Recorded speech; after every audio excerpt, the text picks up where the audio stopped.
apa dengan APH? Penambang galian C bebas beroperasi di 3 titik di Kabupaten Maros. Maros, Sulawesi Selatan, dimensitivinews.com. Ketua Lembaga Pengawasan Publik Nasional LP3N, Bidang Divisi Pengawasan Sesulsel Irwan Mout angkat bicara di publik, melalui penyiaran media dimensitivinews.com, Jumat tanggal 21 Juni tahun 2024 mendatangi kantor redaksi media dimensitivinews.com di Makassar, guna untuk berkoordinasi dengan pimpinan umum media dimensitivinews.com dan alhasil sempat berkolaborasi dengan lembaga pengawasan dan media dimensitivinews.com terkait penambangan yang ada di Kabupaten Maros, Bosowa masuk sebelum pabrik semen Bosowa sebelah kiri, yang diduga keras tidak mengantongi IUP produksi. Lebih ironis lagi, kalau ada sampai Polres Maros dan Polda Sulsel tidak mengambil suatu tindakan keras terhadap para penambang yang tidak mengantongi izin atau IUP produksi, juga biasanya izin yang sudah kadaluarsa yang selalu dijadikan dasar utama bila mana ada kedatangan tamu dari instansi yang terkait baik dari para APH, maupun juga dari Dinas Pertambangan Provinsi Sulsel dan Dinas Lingkungan Hidup Provinsi Sulsel. Kabupaten Maros Poros Bosowa sangat parah dan menurut warga setempat yang enggang disebut namanya bahwa, katanya sudah menguasai semua ya para APH baik dari Polres Maros sampai naik tingkat Polda Sulsel, ucap Ketua LP3N Divisi Pengawasan Sesulsel, Kabupaten Maros, Poros Bosowa Sulawesi Selatan. Tambang galian C jenis olahan batu di Maros Poros Bosowa Sulawesi Selatan diduga Pemprov Sulsel tutup mata, dan para APH dan instansi yang terkait di dalamnya, kata Irwan Lembaga LP3N Divisi Pengawasan Se-Sulawesi. Menurut salah satu tokoh masyarakat yang dekat lokasinya Pak Ronald Big Boss dari Gudang 88 dan menunjuk sebagai orang kepercayaannya sebagai pelaksana atau orang kedua dari Big Boss Ronald Gudang 88, yaitu saudara Pak Koleng yang hampir menguasai semua yang di Poros Bosowa Kabupaten Maros yang namanya tidak mau disebutkan menjelaskan, kegiatan tambang ilegal ini hampir semua kabupaten di wilayah Sulawesi Selatan khususnya Poros Bosowa Kabupaten Maros. Itu tanda lemahnya aturan dari Provinsi Sulawesi Selatan, khususnya Poros Bosowa Kabupaten Maros ditambah dengan jalan yang kotor akibat dari mobil truk yang melintas dengan muatan material dari tambang ilegal, dan ini sangat membahayakan pengguna jalan khususnya kendaraan roda 2 yang melintas, katanya, warga setempat Selasa tanggal 18 Juni tahun 2024.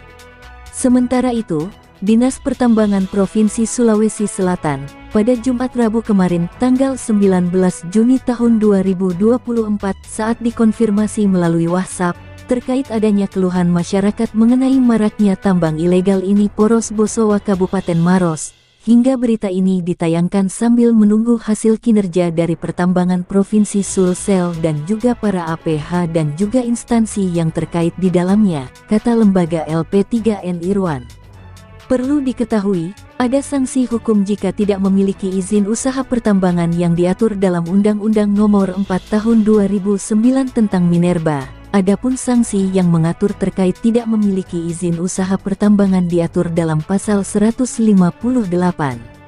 Sanksi hukum ini berlaku untuk setiap orang yang melakukan usaha penambangan tanpa IUP, IPR atau IUPK sebagaimana dimaksud dalam Pasal 37, Pasal 40 ayat 3, Pasal 48, Pasal 67 ayat 1, Pasal 74 ayat 1 atau ayat 5 akan dipidana dengan pidana penjara maksimal 10 tahun dan atau denda maksimal 10 miliar rupiah. Tidak hanya itu, jika ada seseorang atau setiap orang yang dengan sengaja memindahtangankan IUP, IPR atau IUPK tanpa persetujuan menteri, akan dipidana penjara maksimal 2 tahun dan atau denda maksimal 5 miliar rupiah miliar. Sanksi lain juga dapat diberikan kepada setiap orang yang IUP atau IUP-nya dicabut atau berakhir serta tidak melaksanakan reklamasi maupun pasca tambang, akan dipidana penjara maksimal 5 tahun dan atau denda maksimal 10 miliar rupiah.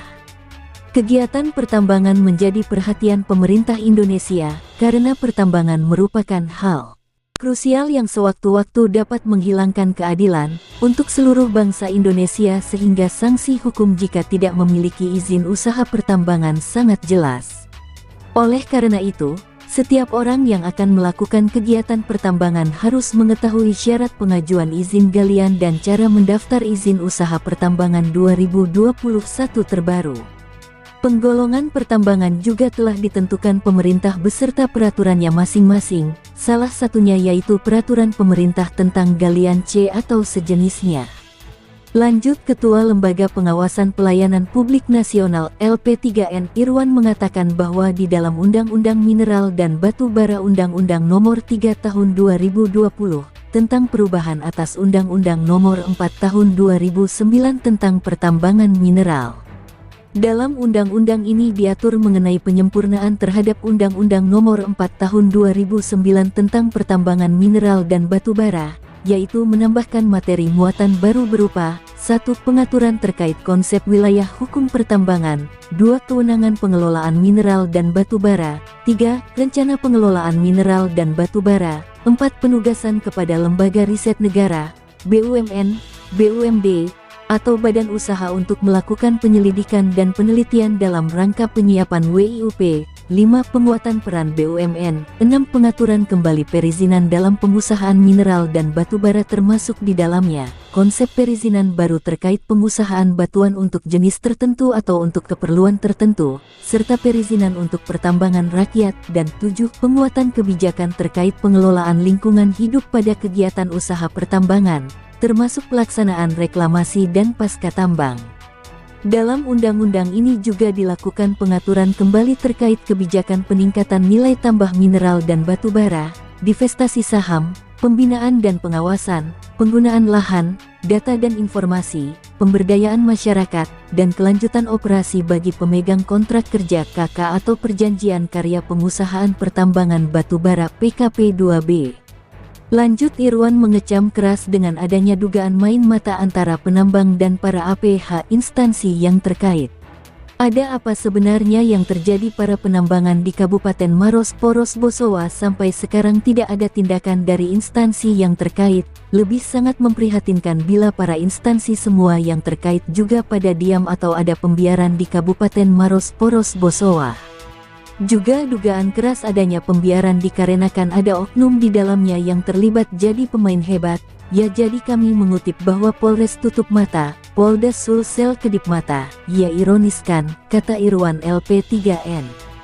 Kami berharap dari Lembaga Pengawas Pelayanan Publik Nasional LP3N sangat mengharapkan sekali setelah terbitnya pemberitaan ini. Lanjut Ketua LP3N Irwan. Bila mana sampai berita ini kami setsare di grup Polda dan grup Polres Sulsel, maka kami berserta tim mengambil suatu langkah untuk bertemu dengan Kombes Helmi sebagai Direktur Kriminal Khusus Polda Sulsel guna untuk menindaklanjuti tentang pemberitaan ini terkait maraknya kegiatan penambangan di Kap Maris Sulsel tanpa mengantongi izin IUPPRI DUKSI, kata Ketua Lembaga Pengawasan Pelayanan Publik Nasional Kap Maros. Laporan Ketua LP3N Divisi Pengawasan Sulsel Irwan. Liputan Arfah Adhamansur mengabarkan untuk DimensiTVnews.com. Inspirasi membangun daerah.